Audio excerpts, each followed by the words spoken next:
Cancer. It's a word we all know, but how it actually works, that can feel like a total mystery, right? How does a problem that starts in one spot become a threat to the whole body? Well, today, we're going to crack that open. We're going to map out the tumor's secret escape plan. Let's dive in. Okay, so let's start with the biggest question of all. When we think about tumors, what is the one thing that makes them truly, truly dangerous? Is it just that they grow and grow without stopping? Well, the real answer is actually a lot more sinister. While that uncontrolled growth is definitely where it starts, the real danger, if you look at this wheel of the hallmarks of cancer, is down here in the bottom right. It's the ability to activate invasion and metastasis. This is the moment a tumor learns to travel.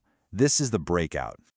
Now, to understand the escape, you first have to understand the prison. A primary tumor, when it first starts, is just this little group of rogue cells. And initially, they're trapped. They're held in place by the natural structure of our own bodies.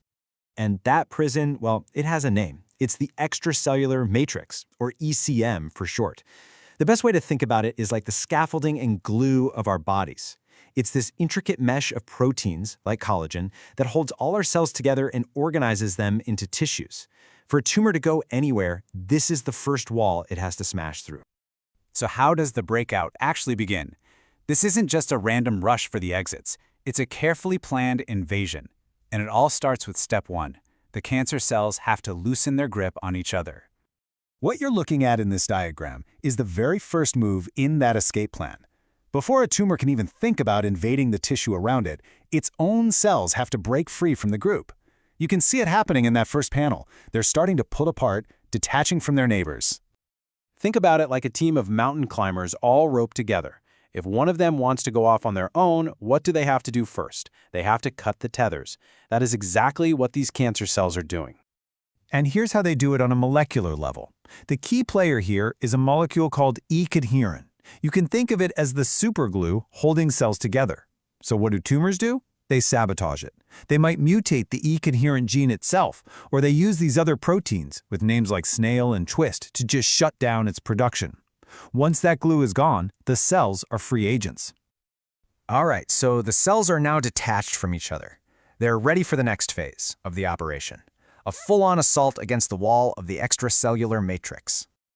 This diagram illustrates that assault just perfectly. Look at that.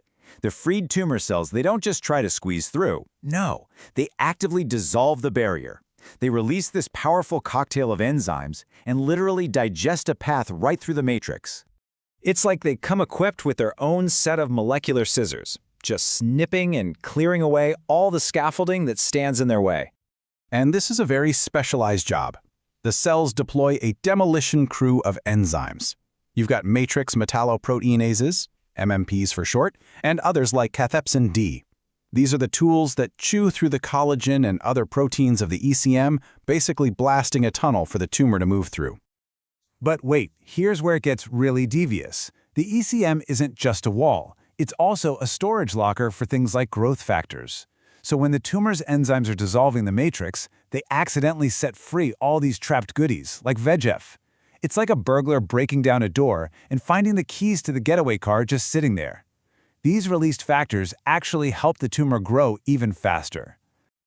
So the path is clear. The cells are free. Now what?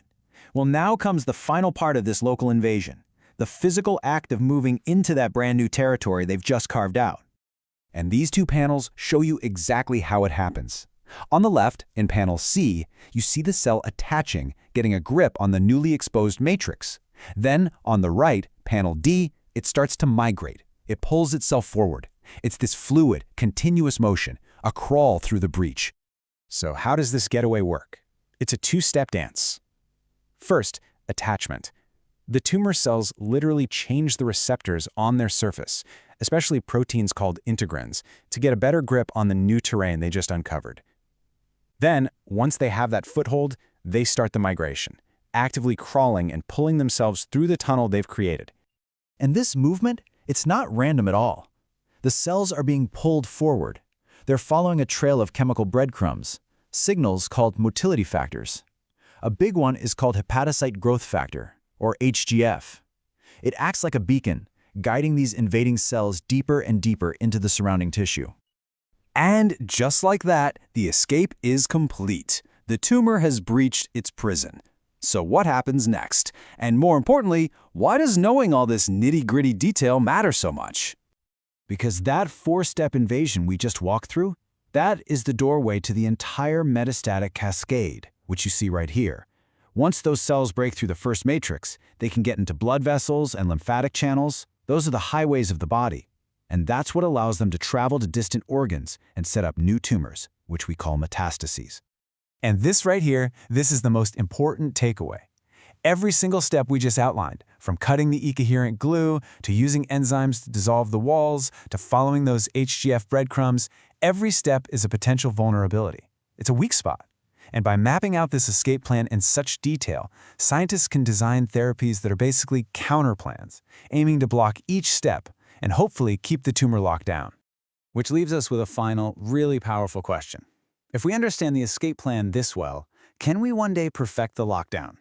Can we develop treatments so good that they essentially build a permanent cage around a tumor, stopping it from ever spreading, turning a deadly threat back into a manageable local problem? Well, that is the ultimate goal.